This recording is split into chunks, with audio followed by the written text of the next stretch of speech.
Israel के एक पूर्व जनरल जो कि इस वक्त प्रोफेसर हैं, उन्होंने एक इंटरव्यू में ट्रंप के बारे में ऐसी कौन सी बात बोल दी है जिसके बाद बड़ा बवाल मच गया है। और यह बवाल न सिर्फ अमेरिका में बल्कि दुनिया भर में मचा हुआ है। वहीं दूसरी तरफ जर्मनी ने चीन के एक बहुत बड़े प्लान को बड़ा धक्का दिया है, जिससे न सिर्फ जर्मनी बचा है बल्कि पूरा यूरोपीय यूनियन चीन का शिकार हो जाता।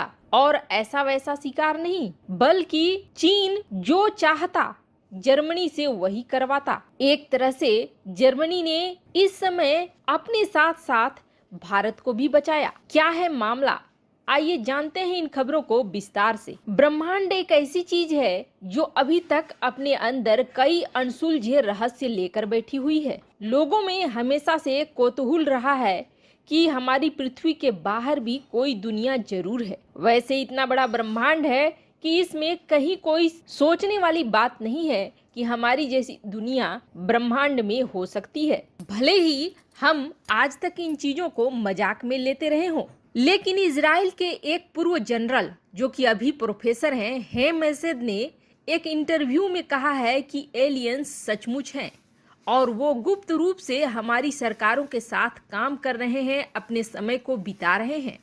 हेम मैसेद ने एक इजरायली अखबार को बताया है कि अमेरिका और इजराइल लंबे समय से एलियंस के साथ मिलकर काम कर रहे हैं, लेकिन वे एक रहस्य बने हुए हैं, क्योंकि उनका कहना है कि पृथ्वी के लोग इस वक्त तैयार नहीं हैं उन्हें स्वीकार करने के लिए। आपको बता दें, ये जो शख्स हैं ये 1981 से लेकर 2010 तक इजराइल के अंतरिक्ष सुरक्षा कार्यक्रम में शामिल रहे हैं। लेकिन बड़ी बात जो उन्होंने कही है वो ये है कि ट्रंप एलियन होते हैं, इस अस्तित्व को प्रकट करने वाले थे।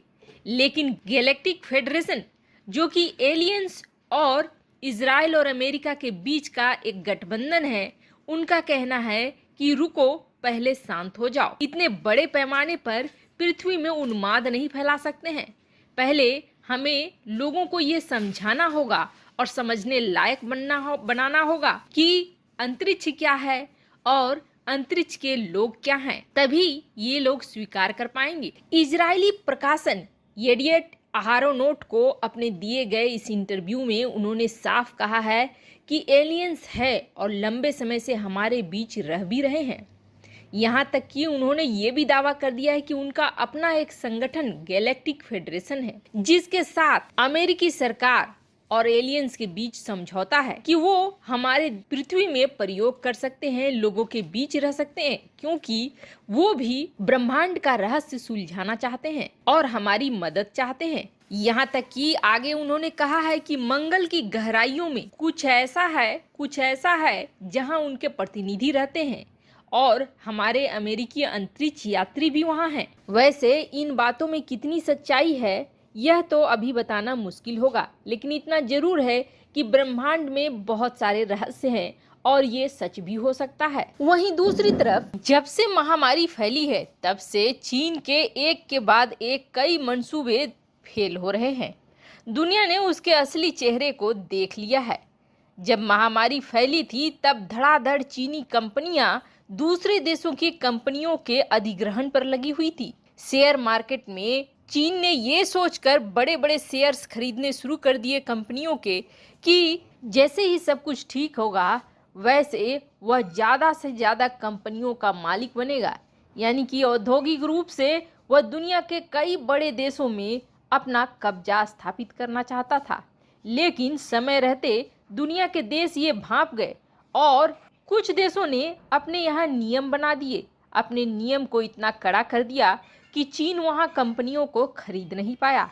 लेकिन कुछ ऐसे देश फिर भी बचे रह गए जिन्होंने उदारवादिता दिखाई या इस तरफ ध्यान ही नहीं दिया। उन देशों में जमकर चीन ने कंपनियों को खरीदा, क्योंकि शेयर बाजार धड़ाम हो चुका था। कंपनियों के रेट बहुत ही सस्ते हो गए थे। ऐसे में उनका अधिग्रहण करना कोई बड़ा मुश्किल नहीं था। वैसे अब जर्मनी भी चीन के चक्कर में फंसने वाला था। जर्मनी जिसे बहला फुसला कर अभी तक रखा हुआ है चीन ने। जर्मनी वैसे तो कभी कड़े रूप से सामने आ जाता है चीन के खिलाफ, तो कभी ढीला सीला पड़ जाता है। वैसे ढीला सीला पड़ने की सबसे बड़ी वजह ये है कि चीन के साथ जर्मनी का व्यापार काफी बड़े स्तर पर चलता है। ऐसे में एक झटके में वह चीन के साथ अपने रिश्तों को खराब नहीं कर सकता है और इसी जर्मनी का फायदा चीन यूरोपीय यूनियन के लिए उठाता रहा है और उठाना चाहता भी है। लेकिन अब जर्मनी ने एक बड़ा निर्णय ले लिया है। जर्मनी की एरोस्पेस कंपनी है IMST, यानी कि जितने भी सैटेलाइट प्रोग्राम होते हैं, अंतरिक्ष से रिलेटेड चीजें होती हैं या फिर युद्ध को नियंत्रित करने वाले सैटेलाइट होते हैं, उन सभी का काम ये कंपनी देखती है IMST। इसके उत्पाद जर्मनी की सेना भी इस्तेमाल करती है। अब चीन ने अपना बड़ा दांव यहाँ पर खेला था। चीन इस पूरी की पूरी कंपनी को ही खरीदने के चक्कर में था। बातें आगे बढ़ भी चुकी थी और कहा तो ये भी जा रहा है कि IMST को खरीदने के अपने आखिरी दौर पर चीन था। चीन की company China aerospace and industry group ये इसके अधिग्रहण के लिए आगे भी बढ़ चुकी थी। अगर इसका अधिग्रहण हो जाता तो जर्मनी के पास बचता क्या? जर्मनी रणनीतिक रूप से कमजोर हो ही जाता। आर्थिक रूप से कमजोर करना चीन के बाएं हाथ की खेल थी। फिर जर्मनी से चीन वो सारे काम करवाता जो वो करवाना चाहता था।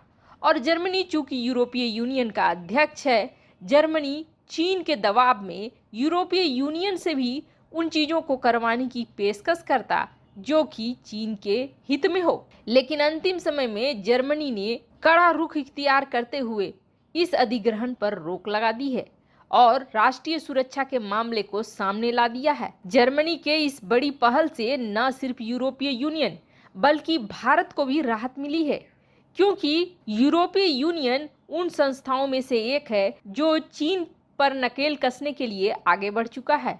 और अगर चीन उस पर दबाव बनाने में कामयाब हो जाता तो भारत के लिए ये बड़ी ही समस्या वाली बात होती। वैसे आपको क्या लगता है, क्या अंतरिक्ष में सचमुच एलियंस हो सकते हैं? कमेंट कर अपनी राय जरूर बताएं। जल्द मिलते हैं अगले वीडियो में नई खबर के साथ।